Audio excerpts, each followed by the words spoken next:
임플란트 나오기 전에는 이제 틀니를 많이 썼었는데 네.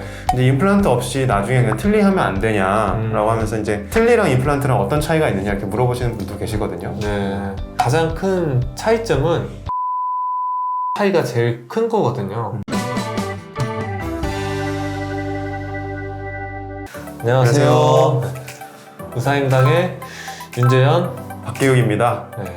네. 임플란트에 대해서 오늘은 얘기를 해볼 텐데요. 네.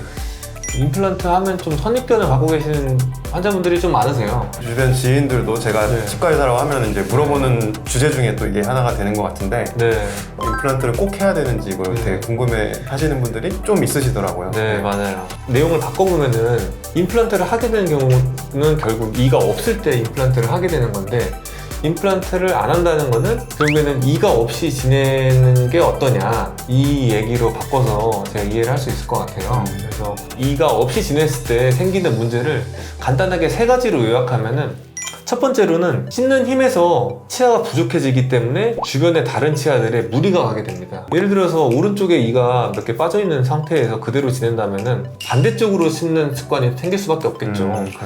그렇게 되면 오히려 반대쪽의 치아도 같이 안 좋아질 수 있는 거죠.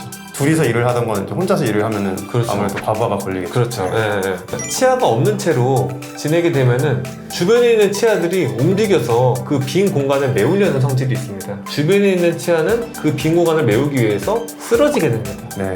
결국에는 주변에 있는 치아들도 잇몸이 안 좋아지는 그런 결과를 초래하게 되는 거죠. 그런 쓰러진 치아나 아니면은 솟아 내려온 치아, 솟아오른 치아를 임플란트를 하기 위해서 교정을 하는 경우가 있는데, 교정을 해서 임플란트 하는 게 이제 무조건 좋은데, 그런 경우에는 이제 말씀하셨다시피 잇몸이 조금 이제 안 좋아져서 그걸 다시 원래대로 좋게 만들기가 좀 쉽지 않거든요. 네.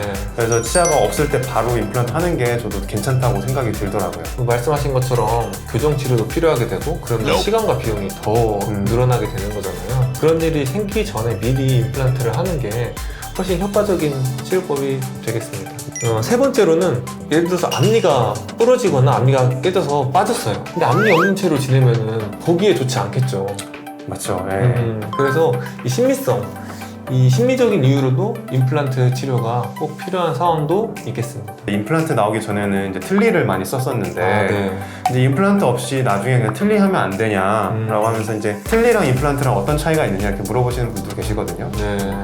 가장 큰 차이점은 이제 뺐다 꼈다 하는 차이가 제일 큰 거거든요. 그래서 틀니는 말 그대로 입안에 끼워 넣는 건데, 이제 식사를 할 때는 끼고 식사를 하시되 청소할 때는 빼서 또 따로 청소를 해주셔야 돼요. 당연히 좀 불편하겠죠. 그렇죠. 두 번째로는 임플란트는 이제 뼈에다가 심어놓은 장치이기 때문에 뼈에서 힘을 지탱해 줄 수가 있지만은, 틀니 같은 경우에는 말 그대로 이가 없으면 잇몸으로 씹으라고 하잖아요. 잇몸으로 음식을 씹는 그런 상황이 되겠습니다. 그래서 틀니는 반대로 임플란트보다 씹는 힘이 약할 수밖에 없는 거죠. 마지막으로 틀니는 빼서 청소를 해야 되기 때문에 밖에서 누구를 만나가지고 식사할 때나 이럴 때는 많이 불편할 수밖에 없습니다. 그래서 그렇죠.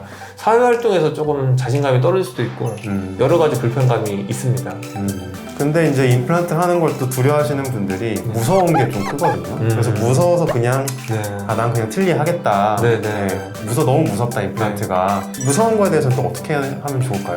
뭐 다른 전신 질환이 있어가지고 수술할 수 없는 상황에 불가피하게 틀니를 하게 되거나 하는 경우는 있습니다. 그런데 보통의 경우에는 마취도 무통마취로 하고, 보통은 임플란트 수술이 5분, 10분 내에 다 끝나거든요. 생각보다 짧네요. 네, 그렇죠. 다른 분들 수술한 사례를 보여드리면서 설명을 드리면은 충분히 이 정도면 할 수 있겠구나. 수술에 대해서 두려움이 있는 분들 같은 경우에는 내비게이션 임플란트를 하시는 것도 하나의 좋은 해결책이 될 수 있어요. 저희가 한번 내비게이션 임플란트에 대해서 정리 한번 했었죠. 네, 그렇죠. 그거 설명 들으시면 아마 좀 수술 두려움이 조금 낮아지지 않을까 저는 생각합니다. 네.